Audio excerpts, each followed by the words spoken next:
ہم سب جیسا کہ جانتے ہیں کہ ہمارا خالق اللہ ہے، اللہ ہی نے ہمیں پیدا کیا ہے، اسی کی طرف ہم نے لوٹ کر جانا ہے۔ اللہ سبحانہ وتعالی ہماری پیدائش کے بارے میں فرماتے ہیں وَخُلِقَ الْإِنسَانُ ضَعِيفًا، کہ انسان کمزور پیدا کیا گیا۔ اگرچہ انسان کو باقی ساری مخلوقات پر فضیلت اور شرف حاصل ہے، عزت حاصل ہے، وَلَقَدْ كَرَّمْنَا بَنِي آدم، بنو آدم کو اللہ تعالیٰ نے عزت بخشی ہے، لیکن بہرحال وہ اپنی نیچر میں کمزور بھی ہے۔ جب اس کو کوئی تکلیف آتی ہے تو وہ جزا فضا کرتا ہے، جب خوشی ملتی ہے تو بعض اوقات آپے سے باہر ہو جاتا ہے۔ اللہ سبحانہ وتعالیٰ نے انسان کے اندر یہ سب کچھ کیوں رکھا ہے؟ اس لیے کہ اگر اللہ تعالیٰ انسان کو شیر جیسی طاقت دے دیتا اور ہاتھی جیسا جسم دے دیتا اور اسی طرح پرندوں جیسی اڑان بھی دے دیتا تو پھر انسان آپے سے باہر ہو جاتا، اپنے رب کے آگے نہ جھکتا۔ اللہ سبحانہ وتعالیٰ نے انسان کو اپنی عبادت کے لیے پیدا کیا، اپنی اطاعت کے لیے، اپنی پہچان کے لیے۔ وَمَا خَلَقْتُ الْجِنَّ وَالْإِنسَ إِلَّا لِيَعْبُدُونَ، کہ میں نے جن و انس کو اپنی عبادت کے لیے پیدا کیا، اور علماء اس کا معنی یہ بھی کرتے ہیں کہ لِيَعْرِفُونِ، کہ تاکہ یہ مجھے پہچانیں۔ باقی تمام کائنات چاہے فرشتے ہوں یا دیگر چیزیں ہوں، وہ اپنے رب کو پہچانتی ہیں، ان کے اندر پروگرامنگ ہی ایسی کی گئی ہے کہ ان کے لیے کچھ مشکل نہیں۔ لیکن انسان کو اللہ نے جو کہ امتحان کے لیے پیدا کیا، اس کی رہنمائی اگرچہ کی، لیکن اس کے ساتھ ساتھ یہ ہے کہ صحیح معنوں میں اللہ کی پہچان اور اس کو پہچان کر، اس کی عظمت کو پہچان کر، اس کی صفات کو پہچان کر اس کے آگے جھک جانا، اپنی خوشی سے، اپنی چاہت سے، اپنی مرضی سے، اپنی چوائس سے، اس میں انسان کی عظمت رکھی گئی۔ یعنی انسان کی عظمت اس میں نہیں کہ وہ خدا بن بیٹھے، انسان کی عظمت اس میں ہے کہ وہ بندہ بن کر جیے۔ انسان اگرچہ عقل رکھتا ہے اور عقل کی طاقت باقی تمام طاقتوں سے بڑی طاقت ہے، لیکن اس کے ساتھ ساتھ انسان جذبات بھی رکھتا ہے، انسان کے اندر خوشی کے، غم کے جذبات بھی ہیں۔ انسان کو اللہ سبحانہ وتعالیٰ نے صرف ہڈیوں اور گوشت پوست کا مجموعہ نہیں بنایا، اس کے اندر روح رکھی، اس کا نفس ہے، اس کا دل ہے، اس کے جذبات ہیں، اس کے خیالات ہیں، اس کی پسند و ناپسند ہے، اس کا اختیار ہے، بہت سی کوالٹیز کے ساتھ انسان کو پیدا کیا۔ لیکن اس کے ساتھ ہی اللہ تعالیٰ نے انسان کو اپنا بندہ بننے کے لیے، اپنی عبادت کے لیے مخصوص کیا کہ یہ اپنی خوشی کے ساتھ میری طرف رجوع کرے۔ چونکہ انسان کمزور ہے، لہذا وہ ہمیشہ اپنے سے بڑی کسی ہستی کا محتاج بھی ہے، جس کا ذکر اللہ تعالیٰ قرآن مجید کی سورۃ فاطر میں کرتے ہیں، یا ایھا الناس انتم الفقراء الی اللہ، اے لوگو تم سب اللہ کے محتاج ہو، واللہ هو الغنی الحمید، اور اللہ وہ تو غنی ہے، قابل تعریف ہے۔ ان یشاء یذھبکم، اگر وہ چاہے تم سب کو لے جائے، ویأتی بخلق جدید، اور نئی مخلوق پیدا کر دے، وما ذلک علی اللہ بعزیز، اور یہ چیز اللہ پر کچھ بھی مشکل نہیں ہے۔ لیکن وہ ہماری کمزوریوں، ہماری کوتاہیوں، ہماری غلطیوں، ہمارے گناہوں، ہمارے جرائم، ہماری ہر چیز کے ساتھ ہمیں زندگی کی مہلت دیتا ہے، توبہ کی توفیق دیتا ہے، اپنی طرف آنے کے مواقع فراہم کرتا ہے۔ لہذا ہم سب کی خوش قسمتی، خوشنودی اور ہماری کامیابی اس میں ہے کہ ہم ہر موقع پر اللہ سبحانہ تعالیٰ کی طرف رجوع کرنے والے ہوں، ہم اسی پر بھروسہ کریں، ہم اسی کا سہارا لیں، ہم اسی سے مانگیں، اسی سے پناہ طلب کریں، غم اور دکھ میں اسی سے فریادیں کریں، اور اسی سے ہم حفاظت مانگیں، اور وہ یہ سب کچھ کرنے پر قادر ہے۔ اللہ سبحانہ تعالیٰ کو انسان کی کمزوری کا اعتراف بہت پسند ہے۔ جب انسان اللہ سبحانہ تعالیٰ کی بارگاہ میں ہاتھ اٹھاتا ہے، جب اللہ سبحانہ تعالیٰ کی بارگاہ میں سجدے میں سر رکھ دیتا ہے، تو جب انسان کا سر زمین پر ہوتا ہے، وہ سب سے زیادہ اللہ کے قرب کا وقت ہوتا ہے، اللہ سبحانہ تعالیٰ کے قریب ہونے کا، اللہ سبحانہ تعالیٰ کے محبوب ہونے کا۔ اور جب انسان ہاتھ اٹھا لیتا ہے تو اللہ سبحانہ وتعالیٰ ان کو خالی نہیں لوٹاتا، وہ اس بات سے شرماتا ہے کہ کسی کا ہاتھ اٹھا ہوا خالی لوٹا دو۔ لہذا انسان کو اپنی تمام ضروریات میں، اپنی تمام مشکلات میں، اپنی تمام حاجات میں، اپنی ہر طرح کی پریشانیوں میں اللہ سبحانہ وتعالیٰ کی طرف ہی رجوع کرنا چاہیے، اور اسی کا نام توکل ہے۔ جب انسان اپنی ضروریات میں اللہ کا سہارا لیتا ہے تو اللہ سبحانہ وتعالیٰ کا سہارا لینا توکل کہلاتا ہے، اور اسی کی ہم سب کو ضرورت ہے کہ جب ہمیں کچھ مشکل ہو تو ہم کہیں حسبنا اللہ ونعم الوکیل، ہمیں اللہ کافی ہے اور وہی بہترین کارساز ہے، وہی سارے کام بنانے والا ہے۔ اور جتنا جتنا ہمیں اللہ تعالیٰ کی ذات پر زیادہ یقین ہوگا اور جتنا ہم اللہ سبحانہ تعالیٰ کو زیادہ پہچانتے ہوں، اتنا ہی اس کی طرف رجوع بھی زیادہ ہوگا۔ اس کی طاقت میں ہے، اس کے اختیار میں ہے، اس کی قدرت میں ہے کہ وہ ہم سے ہر اس پریشانی، ہر اس خطرے کو دور کر دے جس سے ہم ڈرتے ہیں، اور پھر اسی کے آگے ہاتھ پھیلائے، اور وہ انسان کے لیے کافی ہے۔ جب ہم کہتے ہیں حسبنا، ہمیں کافی ہے، یعنی اللہ کی مدد کافی ہے، اور اگر اللہ ہمارے ساتھ ہے، اللہ ہماری مدد کرنے والا ہے، تو پھر ہم تنہا نہیں ہیں۔ قرآن مجید میں اللہ تعالیٰ فرماتے ہیں وَلِلَّهِ مُلْكُ السَّمَاوَاتِ وَالْأَرْضِ وَاللَّهُ عَلَى كُلِّ شَيْءٍ قَدِيرٌ، آسمانوں اور زمین کا مالک اللہ ہی ہے اور وہ ہر چیز پر پوری قدرت رکھتا ہے۔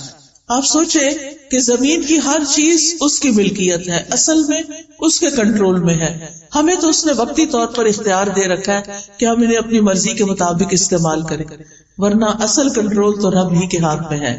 اور اسی طرح وہ ہر چیز کو، نہ صرف یہ کہ زمین کی، آسمان کو بھی اون کرتا ہے، اس کا کنٹرول بھی اللہ تعالیٰ کے ہاتھ میں ہے۔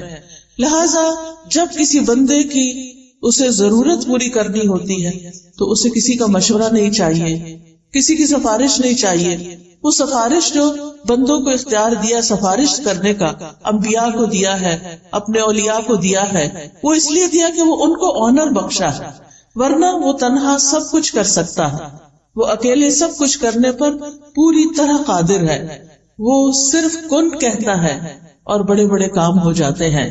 تبارک الذی بیدہ الملک وہو علی کل شیء قدیر، بہت برکت والا ہے وہ کہ تمام بادشاہی صرف اور صرف اس کے ہاتھ میں ہے اور وہ ہر چیز پر پوری قدرت رکھتا ہے۔ رب المشرق والمغرب لا الہ الا ھو فاتخذہ وکیلا، وہ مشرق اور مغرب کا رب ہے، اس کے سوا کوئی معبود نہیں، لہٰذا اسی کو اپنا کارساز بنائیے۔ معاملات کی تدبیر کرنے میں بھی وہ یکتا ہے، اسے کسی کے مشورے کی ضرورت نہیں۔ ہر طرح کے خزانوں کا مالک وہ ہے، زمین کے خزانوں کا مالک بھی وہی ہے، آسمان کے خزانوں کا مالک بھی وہی ہے، اور ان خزانوں میں کوئی اس کا شریک بھی نہیں۔ ابو ذر غفاری رضی اللہ عنہ سے روایت ہے کہ نبی صلی اللہ علیہ وسلم اپنے رب تبارک و تعالی سے روایت کرتے ہیں کہ بے شک وہ فرماتا ہے، اے میرے بندو، تم سب گمراہ ہو سوائے اس کے جسے میں ہدایت دوں، پس تم مجھ سے ہدایت مانگو، میں تمہیں ہدایت دوں گا۔ اے میرے بندو، تم سب بھوکے ہو سوائے اس کے کہ جسے میں کھلاؤں، پس تم مجھ سے کھانا مانگو، میں تمہیں کھلاؤں گا۔ اے میرے بندو، تم سب دن رات گناہ کرتے ہو اور میں سارے گناہوں کو بخشتا ہوں، تو تم مجھ سے بخشش مانگو، میں تمہیں بخش دوں گا۔ اے میرے بندو، اگر تمہارے اولین و آخرین اور جن و انس ایک صاف چٹیل میدان میں کھڑے ہو کر مجھ سے مانگنے لگے اور میں ہر ایک کو جو وہ مجھ سے مانگے عطا کر دوں، تو پھر بھی میرے خزانوں میں کمی نہیں ہوگی مگر جتنی سمندر میں سوئی ڈال کر نکالنے سے کمی آتی ہے۔ یعنی اللہ سبحانہ وتعالیٰ کے پاس ایسے خزانے موجود ہیں کہ اگر پوری دنیا کے تمام لوگ ایک میدان میں کھڑے ہو جائیں اور وہ اپنی ساری ضروریات مانگے اور اللہ تعالیٰ سب کو عطا کر دے، تو بھی اس کے خزانے میں اتنی کمی نہیں ہوتی جتنی سمندر میں سوئی ڈال کر باہر نکالنے سے پانی میں کمی ہوتی۔ اللہ سبحانہ تعالیٰ کے پاس اتنا کچھ ہے، اور پھر یہ کہ کنٹرول بھی اسی کا، نگہبانی بھی اسی کی، وہی خیر پہنچانے پہ قادر ہے اور تکلیف پہنچانے پہ بھی قادر ہے. سورۃ الانعام میں آتا ہے وَإِن يَمْسَسْكَ اللَّهُ بِضُرٍّ فَلَا كَاشِفَ لَهُ إِلَّا هُوَ وَإِن يَمْسَسْكَ بِخَيْرٍ فَهُوَ عَلَى كُلِّ شَيْءٍ قَدِيرٌ. اور اگر اللہ تجھے کوئی تکلیف پہنچائے تو اس کے سوا کوئی دور کرنے والا بھی نہیں، اور اگر وہ تجھے کوئی بھلائی پہنچائے تو وہ ہر چیز پر پوری طرح قادر ہے، یعنی وہ ایسا کر سکتا ہے، ہر طرح کے نفع اور نقصان کا مالک ہے. نبی صلی اللہ علیہ وسلم نے فرمایا جان رکھو اگر ساری امت مل کر بھی تمہیں نفع پہنچانا چاہے تو وہ تمہیں نفع نہیں پہنچا سکتی سوائے اس کے جو اللہ نے تمہارے لیے لکھ دیا، اور اگر ساری دنیا کے لوگ مل کر تمہیں کوئی نقصان دینا چاہیں تمہیں کوئی نقصان نہیں دے سکتا سوائے اس کے جو اللہ نے تمہارے لیے لکھ دیا، جو تمہارے مقدر میں ہے، تمہارے امتحان کے لیے، تمہاری آزمائش کے لیے. وہ تو پہنچے گی تکلیف، لیکن ادروائز انسان تمہارے خلاف کتنی بھی سازشیں کرے وہ کامیاب نہیں ہو سکتے سوائے اس کے کہ اللہ کا اذن ہو کہ کسی بندے کو اس نے کیسے آزمانا ہے. کیونکہ کائنات کی ہر چیز پر حکم اسی کا چلتا ہے، تمام معاملات اسی کی طرف لوٹ کر جاتے ہیں.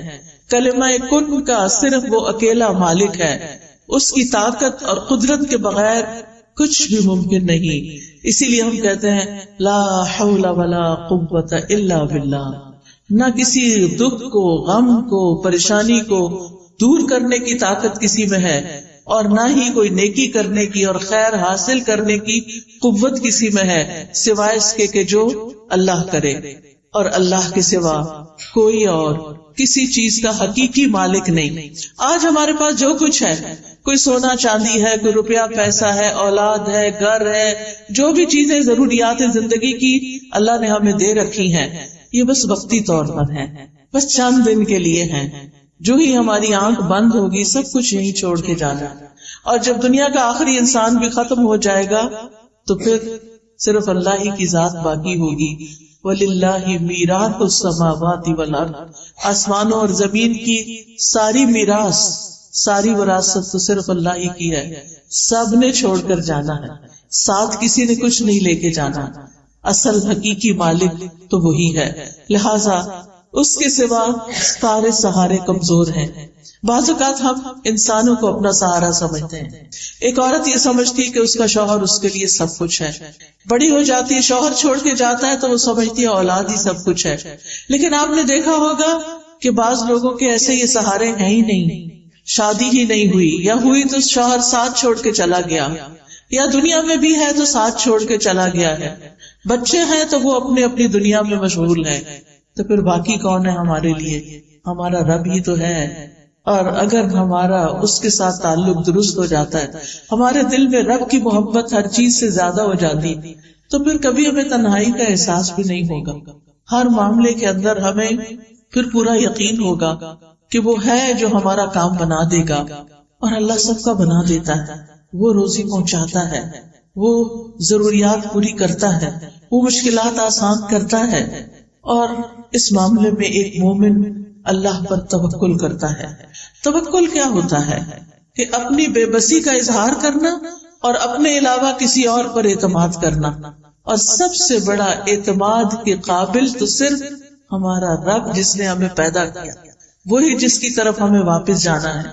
یعنی دنیا اور آخرت کے جتنے بھی فائدے ہیں یا جتنے بھی نقصانات ہیں، ان سب کے معاملے میں صرف اور صرف اللہ رب العزت کی ذات پر بھروسہ کرنا، اور یہ ایمان رکھنا کہ اللہ کے سوا کوئی نہیں دے سکتا، نہ کوئی روک سکتا ہے، نہ کوئی نقصان دے سکتا ہے، اور نہ کوئی فائدہ پہنچا سکتا ہے. حتیٰ کہ ہمارے ماں باپ بھی، ہمارے بہن بھائی بھی، ہمارے عزیز قریب بھی اسی وقت ہمیں کچھ فائدہ پہنچا سکتے ہیں جب اللہ ان کے دل میں ڈالتا ہے. اصل قوت اللہ ہی کی ہوتی. آپ نے کبھی تجربہ کیا ہوگا کہ کچھ وقت ایسا ہوتا ہے کہ ہمارے پیارے ہمارے بڑے قریب ہوتے ہیں، اور کبھی کبھی وہی نگاہیں پھیر لیتے ہیں. رات ہی کوئی خاتون مجھ سے ذکر کر رہی تھی کہ ان کی بیٹی نے 10 سال شادی نہیں کی، کہ میں نے کسی خاص اسی بندے سے شادی کرنی ہے جس کو وہ پسند کرتی تھی.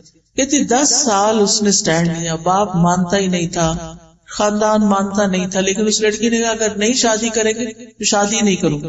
اتنی محبت. دونوں میں ہی بڑی محبت. لڑکے نے بھی شادی نہیں کی, اس نے بھی شادی نہیں کی, شادی ہوئی ہے, 8-10 سال بڑے اچھے گزرے ہیں, اور پھر لڑکے کی نگاہیں بدل گئی اور عورتوں میں دلچسپی لینی شروع کر دی, اور لڑکی ہے کہ غم کے مارے اس کا برا حال. ہر نعمت اللہ نے اس کو دی, لیکن اس کو دنیا کی کوئی چیز اچھی نہیں لگتی. ہوتا یہی ہے جب ہم اللہ سے بڑھ کر کسی کو چاہتے ہیں, جب اللہ سے زیادہ کسی سے محبت ہو جائے, جب اللہ سے زیادہ کسی کو سہارا سمجھنے لگے, تو اللہ سبحانہ وتعالیٰ دنیا میں ہمیں دکھاتا ہے کہ دیکھو یہ کام کے نہیں ہے. اللہ تعالیٰ کو غیرت آتی ہے اس بات پر کہ بندہ اللہ سے بڑھ کر کسی اور سے محبت کرے, لہذا وہ بندہ ہی انسان کو توڑ دیتا ہے, وہ بندہ ہی انسان کو چھوڑ دیتا ہے, اور پھر باقی کون ہوتا ہے؟ صرف اللہ ہی ہوتا ہے. لہذا ہم سب کا فائدہ اسی میں ہے, چاہے ساری دنیا ہم سے محبت کرنے والی ہو, لیکن ہم پھر بھی صرف اللہ کی طرف رجوع کرنے والے. محبت کرنے والوں سے محبت ضرور کریں, لیکن اللہ سے بڑھ کر نہیں, جس نے ہمیں سب کچھ دیا. ہمارا سب کچھ اسی کے لیے ہونا چاہیے جس نے ہمیں یہ سب کچھ عطا کیا. ہمارا یہ جسم, ہماری یہ سننے دیکھنے کی قوت, ہماری یہ بولنے کی قوت, ہمارا کھانا پینا, رزق روزی, سب کچھ تو اس کی طرف سے آیا ہے. لہٰذا ہمیں رجوع بھی اسی کی طرف کرنا چاہیے, اپنا سب کچھ اسی کے نام کرنا چاہیے. حیاتی کلہ للہ, اپنی ساری زندگی اسی کے لیے وقف کرنی چاہیے, اسی کو راضی کرنے کے لیے, اسی کو خوش کرنے کے لیے. لہٰذا یہ یقین رکھنا بے حد ضروری ہے کہ اللہ ہی ہمارے لیے کافی ہے. ابن الجوزی توکل کی تعریف کرتے ہوئے کہتے ہیں, توکل یہ ہے کہ انسان اللہ پر بھروسہ کرتے ہوئے اللہ کی اچھی تدبیر کی بنا پر اپنا معاملہ اللہ کے سپرد کر دے. یعنی زندگی میں جب بھی کوئی اہم معاملہ پیش آئے, کوئی غم ہو, کوئی دکھ ہو, کوئی پریشانی ہو, کوئی مسئلہ اٹک جائے, تو پھر کیا کرے؟ کوشش ضرور کرے, لیکن بھروسہ صرف اللہ پہ کرے, اور اللہ سبحانہ تعالیٰ سے دعا کرے کہ اللہ تو سب کچھ کر سکتا ہے, تیرے لیے تو کچھ بھی مشکل نہیں. ہم انسان ہیں, ہم فقیر ہیں, ہم کمزور ہیں, تو کمزور نہیں, تو رب العرش العظیم ہے, تو عظیم عرش کا رب ہے, تو آسمانوں کا مالک ہے, تو زمین کا مالک ہے, تو چاند ستاروں کا مالک ہے, تو ہر چیز کا مالک ہے. تیرے لیے تو یہ کام کچھ بھی نہیں, تیرے لیے تو اس مشکل کو آسان کرنا کچھ بھی نہیں. اس لیے میں تجھی سے فریاد کرتی ہوں, تیری ہی طرف رجوع کرتی ہوں, تیرے ہی آگے جھکتی ہوں, اور تجھی سے سوال کرتی ہوں. تو مانگنے سے خوش ہوتا ہے, تیرے بندوں سے مانگے تو وہ ناراض ہوتے ہیں. جب تجھ سے سوال کرتے ہیں تو پسند کرتا ہے اپنی طرف لوٹ کر آنا, لیکن جب بندوں سے کچھ مانگتے ہیں تو بندے ناراض ہوتے ہیں. ابن رجب حنبلی کہتے ہیں, توکل یہ ہے کہ دنیا اور آخرت کے تمام امور میں فائدوں کو حاصل کرنے اور تکلیفوں کو دور کرنے میں اللہ عز و جل پر دل سے سچا اعتماد. یعنی جب کوئی مشکل پیش آئے تو انسان گھبرائے نہیں, فوراً رب کی طرف دل ہی دل میں رجوع کرے اور کہے میرا رب کر دے گا. ان ذالک علی اللہ یسیر, میرے رب کے لیے یہ کام بہت آسان ہے, اس کے لیے مشکل نہیں ہے. اسی طرح عبداللہ بن داؤد کہتے ہیں کہ توکل یہ ہے کہ انسان اللہ سے اچھا گمان رکھے, ہمیشہ پازیٹو رہے, مایوسی کی طرف نہ جائے, کیونکہ مایوسی کفر ہے. مایوسی انسان کو خودکشی تک لے جاتی ہے. مایوس انسان زندگی کو انجوائے نہیں کر سکتا. لہذا ہمیشہ امید سے رہے, اللہ تعالیٰ کی طرف رجوع کرتے ہوئے ہمیشہ یہ سوچے کہ یہ مشکل آسان ہو جائے گی, ہو جائے گا, اللہ ہے نا. عام طور پہ لوگ کہتے میں ہوں نا, لیکن بہت دفعہ میرے ہوتے ہوئے بھی کچھ نہیں ہوتا, لیکن جس کی زندگی میں رب ہوتا ہے اس کے لیے کچھ بھی مشکل نہیں رہتا. شقیق بن ابراہیم کہتے ہیں, توکل اللہ کے وعدے پر دل کا مطمئن ہونا ہے, کہ اللہ نے وعدہ کیا نا کہ میں تمہاری پکار سنتا ہوں, میں تمہاری دعائیں سنتا ہوں, تو پھر اطمینان رکھیں کہ وہ اس نے سن لی ہے, اور وہ ایک وقت آئے گا, ایک دن آئے گا کہ وہ پوری ہو جائے گی. وہ العزیز ہے, الحکیم ہے.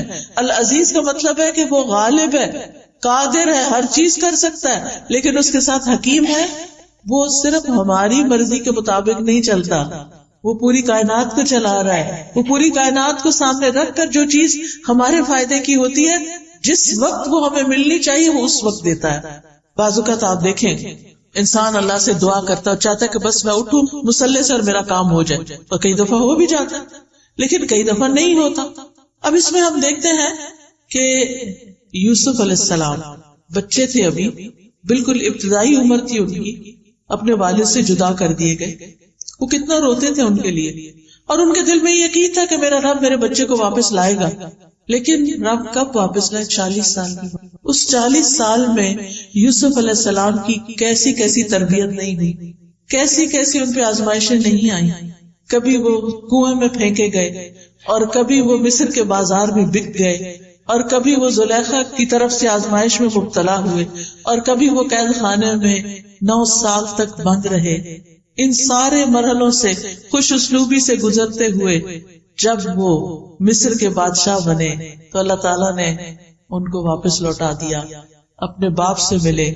اب کس شان سے ان کے والد آتے ہیں، کس شان سے ان کے بھائی آتے ہیں کہ ان سب کو اپنے تخت پر بٹھاتے ہیں اور بھائی ان کے سامنے جھک جاتے ہیں. یہ ایک وقت چاہیے تھا ان کو واپس لوٹانے کے لیے کہ اللہ سبحانہ تعالیٰ کے فیصلے زیادہ بہتر ہوتے ہیں. بعضوں کا ہم یہ چاہتے ہیں بس ہمارا بچہ ہمارے پاس ہی رہ کے ادھر ادھر نہ جائے، پتہ نہیں اس کو کیا ہو جائے گا. لیکن جو اللہ پہ بھروسہ کرتے ہیں وہ بھیج دیتے ہیں. میں نے تو اللہ کے حوالے کیا. اللہ نے یوسف علیہ السلام کی حفاظت کی تھی، پورے مصر میں ایک بھی ان کے سوا مسلمان نہیں تھا. اللہ حفاظت کرے گا. موسیٰ علیہ السلام کی والدہ نے کیا کیا تھا؟ دودھ پیتے بچے کو باسکٹ میں ڈال کے سمندر کے حوالے کر دیا. کوئی آسان نہیں تھا، لیکن توکل نہ ہوتا تو ایسا نہ کر سکتی. ہر شخص کی زندگی میں ایسے مرحلے آتے ہیں کہ جب اس کو اپنا بچہ، اپنی پیاری چیز، اپنی قیمتی چیز اپنے پاس سے نکال کے اللہ کے حوالے کرنا پڑتی. ایسے میں بڑے بڑے ڈیسیژن جو رسک پر مبنی ہوتے ہیں انسان صرف اس وقت لے سکتا ہے جب اللہ پہ توکل کرتا ہے. ابراہیم علیہ السلام کو آپ دیکھیے کہ کس طرح ان کے لیے آگ کا الاؤ تیار کیا گیا. آگ کا الاؤ تیار کیا گیا. جبریل علیہ السلام آتے ہیں کہ میری ہیلپ چاہیے، کہتے ہیں حسبی اللہ و نعم الوکیل، میرے لیے اللہ کافی ہے اور وہ بہترین کارساز ہے.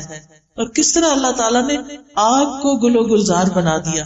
وَقُلْنَا يَا نَارُ كُونِي بَرْدًا وَسَلَامًا عَلَىٰ إِبْرَاهِيمَ، ہم نے کہا اے آگ ابراہیم کے لیے ٹھنڈی ہو جا اور سلامتی والی ہو جا.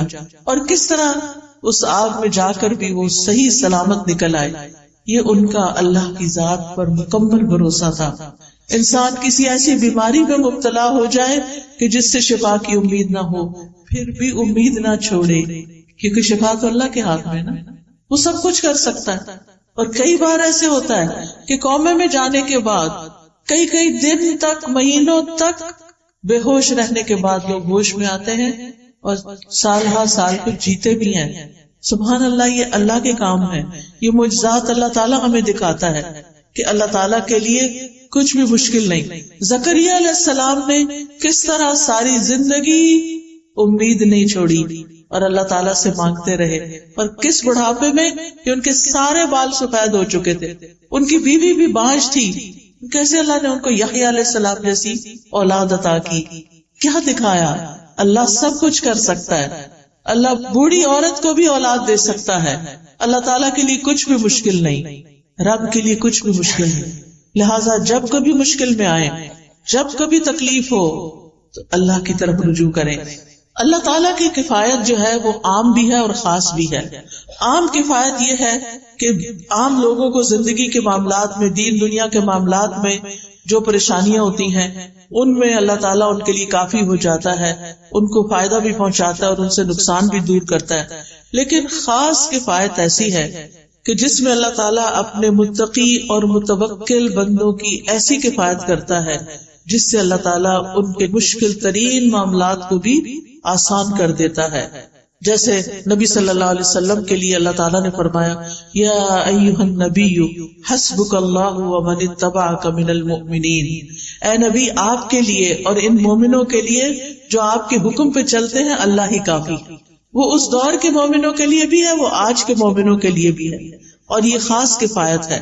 یعنی آپ کو بھی اللہ کافی ہے، اور جو آپ کو فالو کرے، آپ کے پیروکار ہوں، جو اللہ کی عبادت کرے، جتنا جتنا وہ اللہ کے بارے میں اچھا گمان رکھتے ہیں، اسی گمان کے مطابق اللہ تعالیٰ ان کی مدد کرتا ہے۔ وہ آتا ہے نا حدیث میں کہ میں بندے کے ساتھ اس کے گمان کے مطابق معاملہ کرتا ہوں۔ تو اگر ہمارا گمان یہ ہو کہ اللہ تعالیٰ سب کچھ کر سکتا ہے، اللہ تعالیٰ کے لیے کچھ بھی مشکل نہیں، اور اس کے ساتھ ساتھ ہم اس سے امید بھی رکھتے ہیں، دعائیں بھی کرتے ہیں، اس کی عبادت بھی کرتے ہیں، اس کے آگے جھکتے بھی ہیں، اس پہ توکل کرتے ہیں، اس سے تقویٰ کرتے ہیں، تو الیس اللہ بکاف عبدہ، کیا اللہ اپنے بندے کے لیے کافی نہیں؟ بالکل کافی ہے، اور وہ سب کچھ کر سکتا ہے۔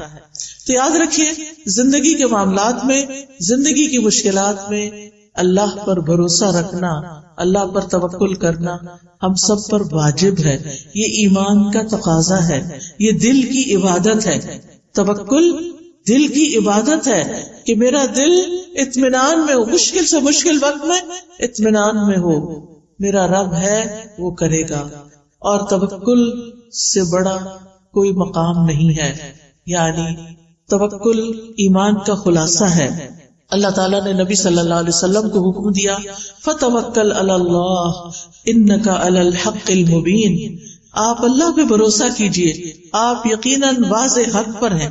تو خاص طور پر جب انسان اپنے معاملات میں کھرا ہو، سچا ہو، واضح ہو، اس وقت اس کو ساری دنیا کی مخالفت کا بھی سامنا ہو تو بالکل ریلیکسڈ ہو، اور اللہ کو اپنی مدد کے لیے کافی سمجھے کہ میں نے کسی کو دھوکہ نہیں دیا، میں نے کسی کے ساتھ ظلم نہیں کیا، میں نے کسی کا برا نہیں چاہا، اللہ تعالیٰ میرا برا نہیں کرے گا، وہ میرے ساتھ اچھا ہی کرے گا۔ اللہ تعالیٰ کے ساتھ پھر انسان حسن ظن رکھے۔ اللہ تعالیٰ فرماتے ہیں وَتَوَكَّلْ عَلَى الْحَيِّ الَّذِي لَا يَمُوتُ وَسَبِّحْ بِحَمْدِهِ، اور زندہ پر بھروسہ کیجئے جو کبھی نہیں مرے گا، اور اس کی حمد کے ساتھ اس کی تسبیح کیجئے۔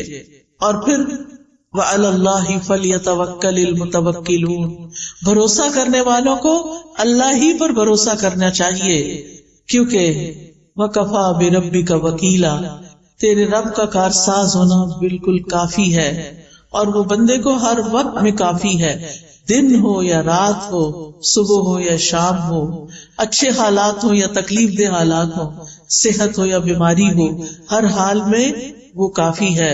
وَكَفَى بِرَبِّكَ هَادِيًا وَنَصِيرًا، انسان کو کسی معاملے میں رہنمائی چاہیے۔ بعض ڈیسیژن مشکل ہوتے ہیں، کبھی انسان کسی سے مشورہ کرتا ہے، کسی سے کرتا ہے، کرنے چاہیے مشورے، لیکن اس کے بعد اپنے رب پہ بھروسہ کر کے، توکل کر کے فیصلہ کر لینا چاہیے، کیونکہ اگر توکل کی کمی ہو تو انسان کے اندر کمزوری ہوتی ہے، اور وہ زندگی میں آگے نہیں بڑھ سکتا، خود بھی پریشان رہتا ہے اور دوسروں کو بھی پریشان رکھتا ہے۔ اور یاد رکھیے یہ توکل ایمان کی علامت ہے۔ وَعَلَى اللَّهِ فَلْيَتَوَكَّلِ الْمُؤْمِنُونَ، توکل بڑھتا کیسے ہے؟ جب انسان اللہ تعالیٰ کو پکارتا ہے، اس سے دعا کرتا ہے، اس کا ذکر کیا جاتا ہے تو اس ذکر کو توجہ سے سنتا ہے، اس کی یاد پر اس کا دل کام اٹھتا ہے، وہ قرآن کی آیات پڑھتا اور سنتا ہے۔ لہذا ہر حال میں اللہ سبحانہ تعالیٰ پر بھروسہ۔ ہم انبیاء کی زندگی کو دیکھتے ہیں، ہود علیہ السلام نے اللہ پر توکل کیا، سورۃ ہود میں آتا ہے انی توکلت علی اللہ ربی وربکم، میں نے اپنے رب پر بھروسہ کیا جو میرا بھی رب ہے اور تمہارا بھی رب ہے۔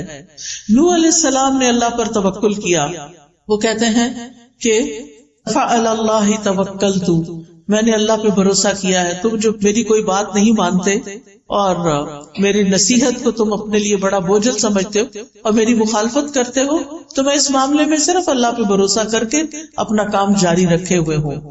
ابراہیم علیہ السلام نے تو آپ نے ابھی سنا کہ کس طرح ان کو آگ میں ڈالا گیا تو اللہ ہی پر بھروسہ کیا۔ موسیٰ علیہ السلام نے بھی اللہ پہ بھروسہ کیا، جب بنی اسرائیل کو لے کر چلے تو سامنے سمندر تھا، پیچھے فوجیں تھی، بنی اسرائیل گھبرا اٹھے تو انہوں نے کیا کہا؟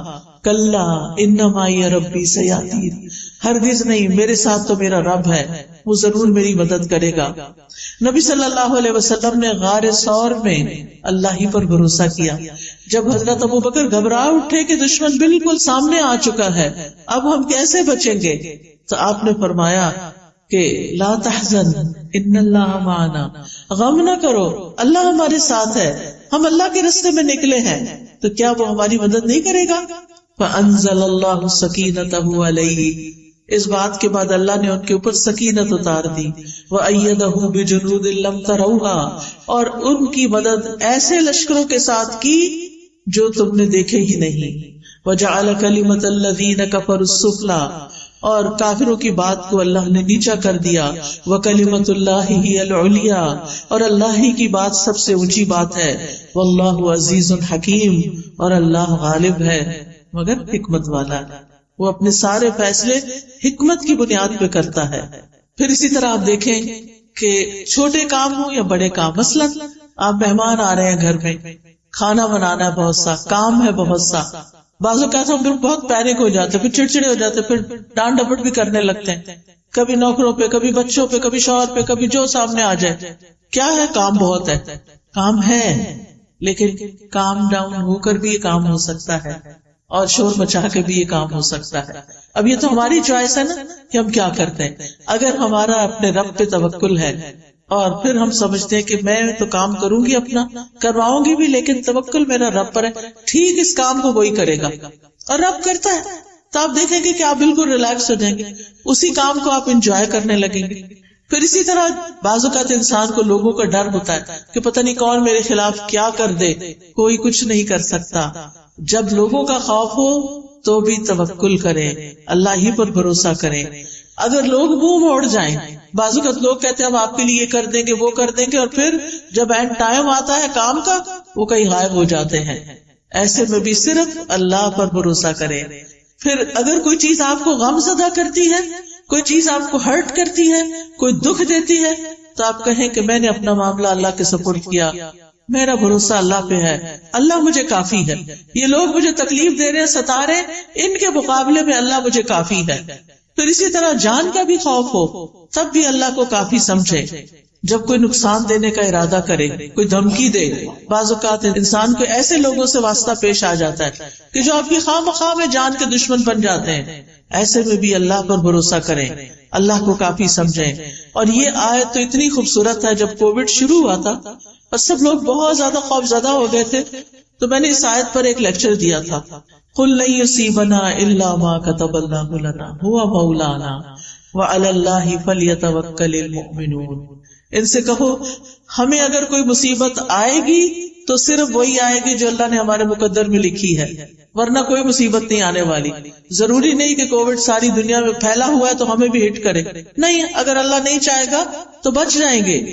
اگر موت لکھی ہے تو بچ نہیں سکتے، وہ تو کسی وقت بھی آنی، وہ کووڈ نہ بھی آتا تو جو جانے کا وقت ہے اس پہ تو جانا ہی پڑے گا، وہی ہمارا سرپرست ہے، اور مومنوں کو اللہ ہی پر بھروسہ کرنا چاہیے۔ اسی طرح جب زیادہ دشمنوں کا خوف ہو اور لوگ آپ کے خلاف چالیں چل رہے ہوں، بعض اوقات ایسا ہوتا ہے نا کہ آفیسز میں آپ کے ہسبینڈ بہت ایماندار ہیں، اللہ پہ بھروسہ کرنے والے ہیں، کام بہت اچھا کرتے ہیں، لیکن کچھ لوگ بڑوں کے کان بھر کے ان کو نقصان دینے کی کوشش کرتے، اس وقت انسان بہت پریشان ہوتا ہے کہ اب کیا کروں۔ اس وقت بھی اپنی فریاد اللہ سے کرے اور اللہ پہ بھروسہ کرے، اللہ تعالیٰ کسی محسن کا اجر ضائع نہیں کرتا۔ اگر اللہ نے وہاں ترقی دینی ہوئی تو وہ بھی دے گا، اور اگر نہیں دینی، کسی اور جگہ پہ لے جانا ہے، شاید اسی میں ہمارے لیے خیر ہو۔ اللہ سبحانہ وتعالیٰ بندے کو جس حال میں رکھتا ہے بندے کے لیے اسی میں خیر ہوتی ہے، اور یہی تقدیر پر ایمان لانا ہوتا ہے۔ کچھ چیزیں ہماری مرضی کے خلاف ہوتی ہیں لیکن ہمیں وہ ایکسپٹ کرنی پڑتی، وہ کڑوی ہوتی ہیں لیکن وہ نگلنی پڑتی کیونکہ انہی میں شفا ہوتی ہے۔ تو اس لیے کبھی بھی اللہ تعالیٰ سے ناراض نہیں ہونا چاہیے، اور جب مدد چاہیے تو اللہ ہی سے مدد مانگے، جب کوئی اذیت دے تو اللہ کو کافی سمجھے، اگر لوگ الزام لگائیں تو بھی اللہ کو کافی سمجھیں۔ نبی صلی اللہ علیہ وسلم نے فرمایا، ایک کہانی ہے یہ، ایک بچہ اپنی ماں کا دودھ پی رہا تھا تو ایک آدمی ایک عمدہ سواری پر بہترین لباس پہنے ہوئے وہاں سے گزرا، تو اس بچے کی ماں نے کہا، اے اللہ میرے بیٹے کو اس جیسا بنا دے۔ وہ اچھا لگا تو کہا، ہر ماں کی خواہش ہوتی ہے کہ میرا بچہ بھی کامیاب انسان کی طرح ہو۔ بچے نے دودھ چھوڑ کر سوار کی طرف دیکھا اور دیکھتا رہا، پھر وہ بچہ کہنے لگا، اللہ مجھے اس جیسا نہ بنانا۔ پھر وہ ایک لونڈی کے پاس سے گزرے، یعنی ماں بیٹا، جسے لوگ مارتے ہوئے کہہ رہے تھے کہ تو نے زنا کیا ہے، تو نے چوری کی ہے۔ وہ جواب میں کہتی، حسبی اللہ و نعم الوکیل، یعنی میں نے نہیں کی، اب میرا کوئی مددگار نہیں، میرے لیے اللہ کافی ہے اور تو بہترین کارساز ہے۔ اس بچے کی ماں نے کہا اے اللہ تو میرے بیٹے کو اس عورت کی طرح نہ بنانا۔ بچے نے پھر دودھ پینا چھوڑا، اس عورت باندی کی طرف دیکھا اور کہنے لگا اللہ مجھے اس جیسا بنا دے۔ بچے نے کہا بے شک وہ پہلا آدمی جابر تھا، ظالم تھا، تو میں نے کہا اللہ مجھے اس جیسا نہ بنانا۔ اور یہ عورت جسے یہ لوگ کہہ رہے تھے کہ تو نے زنا کیا، نہ اس نے زنا کیا تھا نہ چوری کی، تو میں نے اس لیے کہا کہ اللہ مجھے اس جیسا بنا دے۔ کہانی کا مطلب کیا ہے کہ اگر کوئی آپ پر الزام لگائے تو اللہ تعالیٰ دودھ پیتے بچے کو بھی آپ کے حق میں کھڑا کر سکتا ہے اور آپ کی صفائی اس کے ذریعے بھی پیش ہو سکتی ہے۔ اللہ کافی ہے نا۔ وہ اللہ کو پکار رہی تھی، کوئی آگے نہیں بڑھا اس کی مدد کے لیے۔ ایک راہ چلتی ایک عام سی عورت کا بچہ دودھ چھوڑ کے بول رہا ہے اس عورت نے چوری نہیں کی، اس عورت نے زنا نہیں کیا، تو بری ہو گئی۔ کیونکہ اگر کوئی بڑا کہتا نا، کوئی اس کی بات نہ مانتا، تو بچے تو بولتے نہیں، تو اللہ نے ایک بچے کو بلوا کے اس کا دفاع فرمایا۔ پھر اسی طرح آپ دیکھیں کہ بعض اوقات زندگی میں ہمیں کچھ ایسے فیصلے کرنے پڑتے ہیں جو ہمیں پسند نہیں ہوتے، ہمارے لیے بڑے مشکل ہوتے ہیں۔ مثال کے طور پر بعض اوقات خاندان کے اندر لڑائیاں ہو جاتی ہیں، آپس میں رشتے دار کٹ جاتے ہیں، پھر کوئی بیچ میں پڑتا ہے اور وہ آ کے کہتا ہے صلح کر لو۔ ہم کہتے نہیں اگر ہم نے صلح کی تو پھر ہمیں وہی مشکل دیکھنی پڑے گی۔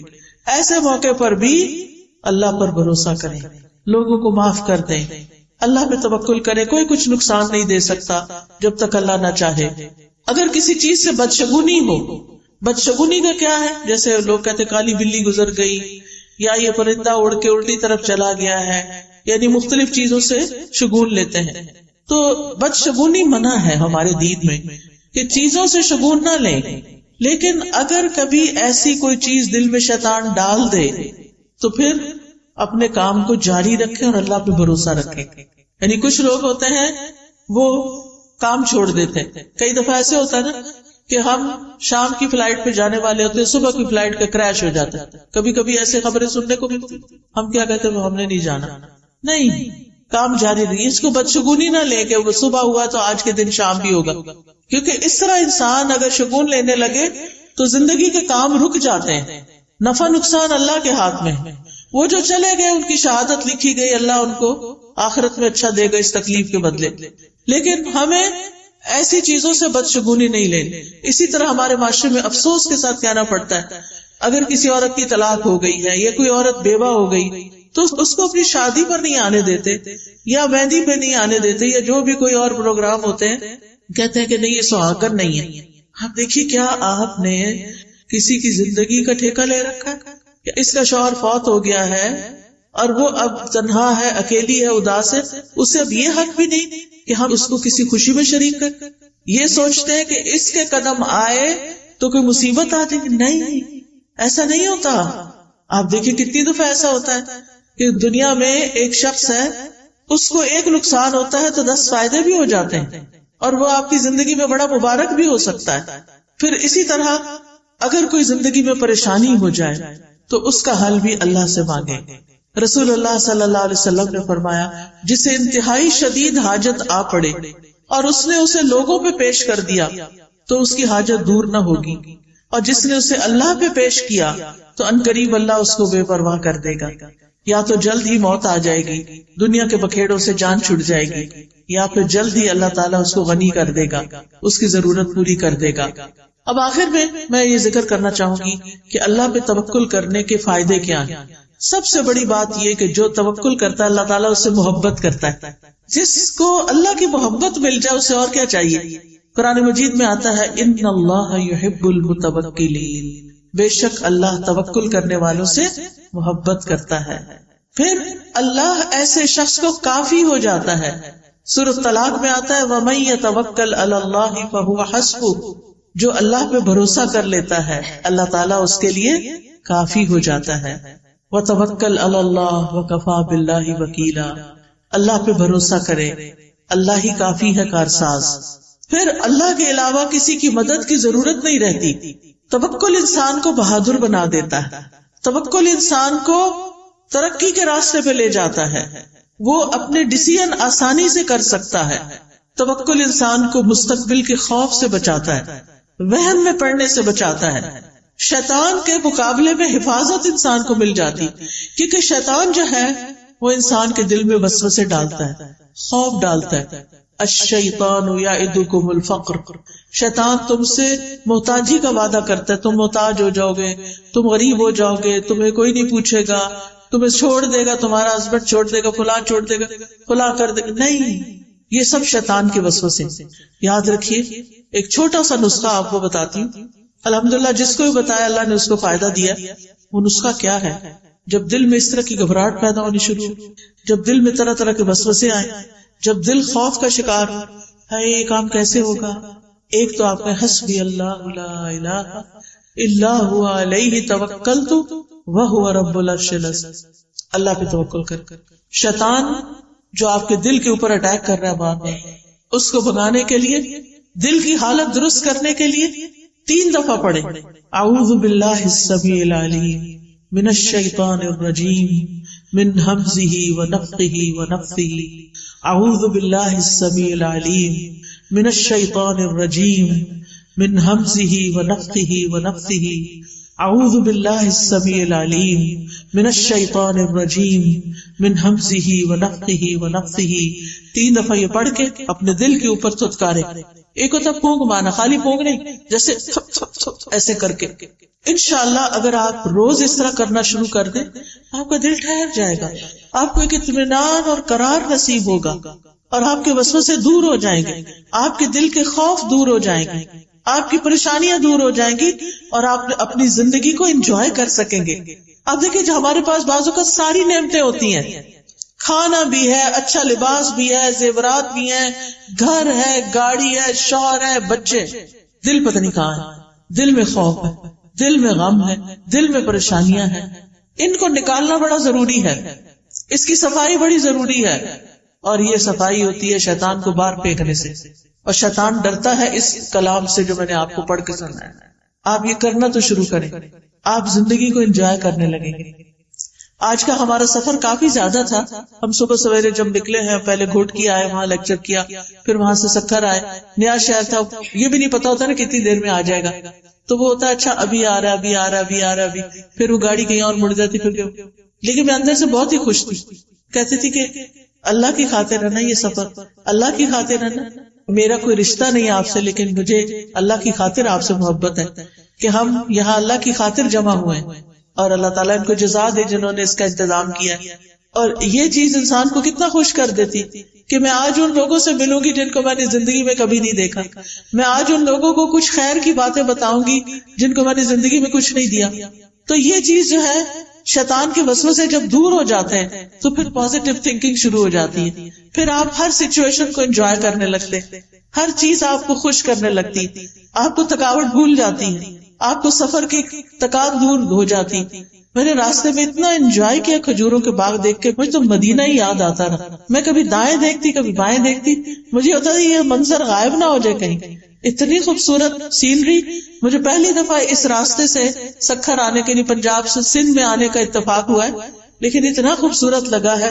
سندھ کی پتہ نہیں کیسی پکچر لوگ پیش کرتے ہیں کہ پتہ نہیں وہاں کیا حالات ہیں، حالانکہ الحمدللہ اللہ نے اتنی نعمتیں دی ہیں، اتنا خوبصورت علاقہ ہے، اتنی یہ گرینری ہے. دریائے سندھ دیکھنے کو ملا، پیچھے میں نے دیکھے سارے دریا سوکھے ہوئے تھے، نہریں سوکھی ہوئی تھی، پہلی دفعہ پانی دیکھنے کو ملا. اللہ کی کس کس نعمت پر شکر ادا کرے انسان.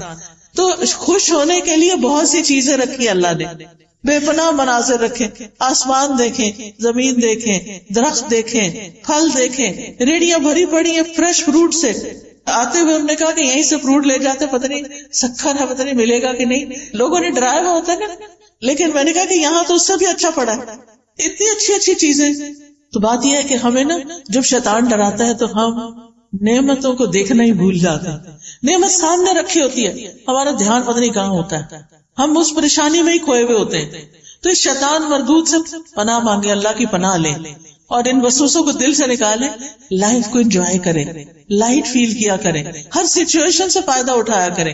اگر کوئی تکلیف ہو گئی ہے تو صبر کر کے اجر کمائیں، اور اگر کوئی نعمت نظر آ رہی ہے تو شکر کر کے اجر کمائیں.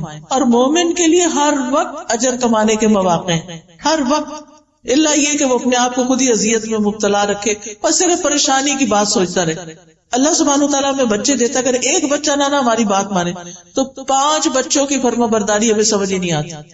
اگر 5 سیٹلڈ ہیں، اپنے گھروں والے ہیں، لیکن چھٹا جو ہے نا پڑھ نہیں رہا، تو بس سارا وقت اسی کی کڑن کڑن کڑن. نہیں، اس سے باہر نکلیں، اس کا ایک وقت ہے، یہ بھی ٹھیک ہو جائے گا. دعائیں زیادہ کریں اس کڑنے اور جلنے کی بجائے. اور یہ کہ بچے بات نہیں مان، دیکھیں ہم اپنا بچپن یاد کریں، ہم بڑے فرما بردار تھے، ہم نے بھی تو ماں باپ کو ستایا ہوگا نا. تو یہ مکافات کی دنیا ہے، دنیا میں پھر اللہ تعالیٰ دکھاتا بھی ہے، اور اس میں صرف صبر کی ضرورت ہے. وقت آنے پہ یہ ٹھیک ہو جائیں گے. ان معصوموں سے اچھی امیدیں رکھیں، ان کے سامنے خیر کی بات کریں، کبھی منفی بات نہ کریں، کبھی نیگیٹو بات نہ کریں، اچھا کردار پیش کریں کہ نہیں ٹھیک ہو جائے گا، اچھا ابھی نہیں، اچھا آ جائے گا. امتحان میں کم نمبر ہے، اچھا نیکسٹ ٹائم ہم اور ٹرائی کریں گے، کوئی بات نہیں. کچھ ماں باپ تو پیچھے پڑ جاتے ہیں، A+ اور A* اور پتہ نہیں کیا کیا بنا دیا گیا، یہ کیوں نہیں آیا تمہارے دوست کا کیوں آ گیا. کئی بچے خودکشی تک کر لیتے ہیں. یہاں تک میں نے سنا ہے کہ ان کے ماں باپ جن کے کبھی خوش نہیں ہو کے دیتے، ظاہر ہے ماں باپ کی شکل دیکھ کے بچہ خوش ہوتا ہے. جب ماں باپ کو خوشی نہیں وہ کسی وقت دیکھتا تو اس کے لیے زندگی میں کیا رہ جاتا ہے. لہذا بہت ضروری ہے کہ ہم توکل کرنا سیکھیں اور مستقبل کے خوف سے بچیں، اور وہم اور بدشگونی اور ان چیزوں سے اپنے آپ کو بچائیں. کیونکہ رسول اللہ صلی اللہ علیہ وسلم نے فرمایا نحوست پکڑنا شرک ہے، اور ہم میں سے کوئی نہیں جس کو وہم لاحق ہو جاتا ہے کہ ہاں یہ چیز ایسے ہوگی تو پتہ نہیں اب کیا ہوگا، مگر اللہ توکل کے ذریعے اس چیز کو ختم کر دیتا ہے. یعنی ان وہموں، وسوسوں اور ان چیزوں کا، منفی سوچوں کا علاج اللہ پہ توکل ہے. اور توکل کرنے والوں کے لیے آخرت میں بہت بڑا اجر ہے. سورۃ النحل میں اللہ تعالیٰ فرماتے ہیں وَلَأَجْرُ الْآخِرَةِ أَكْبَرُ لَوْ كَانُوا يَعْلَمُونَ الَّذِينَ صَبَرُوا وَعَلَىٰ رَبِّهِمْ يَتَوَكَّلُونَ. اور آخرت کا اجر تو بہت بڑا ہے، کاش وہ لوگ جانتے ہوتے. یعنی جن لوگوں نے صبر کیا اور اپنے پروردگار پہ بھروسہ کرتے ہیں، ان کے لیے بہت بڑا اجر ہے، ان کے لیے جنت ہے. اللہ تعالیٰ فرماتے ہیں والذین آمنوا وعملوا الصالحات، وہ لوگ جو ایمان لائے اور انہوں نے نیک عمل کیے، لنبوئنہم من الجنۃ غرفا، ہم ضرور انہیں جنت کے اونچے گھروں میں جگہ دیں گے، تجری من تحتها الانہار، جن کے نیچے سے نہریں بہتی ہیں، خالدین فیہا، وہ اس میں ہمیشہ رہیں گے. نعم اجر العاملین، عمل کرنے والوں کا اجر کتنا اچھا ہے. الذین صبروا وعلی ربہم یتوکلون، کون ہے یہ عمل کرنے والے؟ جو صبر کرتے ہیں اور اپنے رب پر بھروسہ کرتے ہیں. یہ زندگی کی گاڑی بھروسے پر ہی چلتی ہے، لہٰذا اللہ کو تھام لیں، اللہ سے اپنا تعلق مضبوط کر لیں، اللہ کی کتاب کو تھام لیں، اللہ کی کتاب کو سمجھ کر پڑھیں. ایسے لیکچرز، ایسی کلاسز، ایسے استاد ڈھونڈیں کہ جو آپ کو اللہ سے جوڑ دیں، جو آپ کو زندگی گزارنے کا ڈھنگ سکھا دیں، جو اس کتاب ہدایت سے آپ کو جوڑ دیں. تو اللہ سبحانہ تعالیٰ سے دعا ہے کہ اللہ تعالیٰ ہم سب کو کمزور سہاروں کو چھوڑ کر اللہ کا مضبوط سہارا پکڑنے کی ہمیں توفیق عطا فرمائے. ہم اپنی ساری امیدیں اللہ ہی سے وابستہ کرنے والے، ہم ہر مشکل اور پریشانی کا حل اللہ ہی سے مانگتے ہیں، اسی کے آگے گڑ گڑاتے ہیں، اسی پر بھروسہ کرتے ہیں، اور پھر اسباب بھی اسی کے اذن سے اختیار کرتے ہیں، کیونکہ اسباب کا اختیار کرنا توکل کے منافی نہیں ہے. تو حسبنا اللہ ونعم الوکیل، حسبی اللہ لا الہ الا ہوا علیہ توکلت وہو رب العرش العظیم. ربنا علیک توکلنا والیک انبنا والیک المصیر. اللہ اللہ ربی لا اشرک به شیئا، اعوذ بکلمات اللہ التامات من شر ما خلق، اعوذ بکلمات اللہ التامات من غضبہ وشر عباده ومن همزات الشياطين وان يحضرون. رب اعوذ بك من همزات الشياطين واعوذ بك رب ان يحضرون. اللهم اني اسالك العافيه في الدنيا والاخره، اللهم اني اسالك العفو والعافيه في ديني ودنياي واهلي ومالي. اللهم استر عوراتي وآمن روعاتي، اللهم احفظني من بين يدي ومن خلفي وعن يميني وعن شمالي ومن فوقي، وأعوذ بعظمتك أن أغتال من تحتي. یا رب العالمین، یا ارحم الراحمین، یا ذا الجلال والاکرام. اللهم صل وسلم على سیدنا محمد صلی اللہ علیہ وسلم.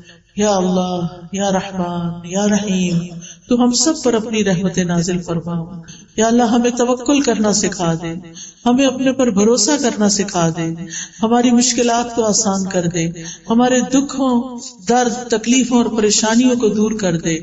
یا اللہ ہمیں ہر طرح کے شرک اور بدعت سے نجات عطا فرما.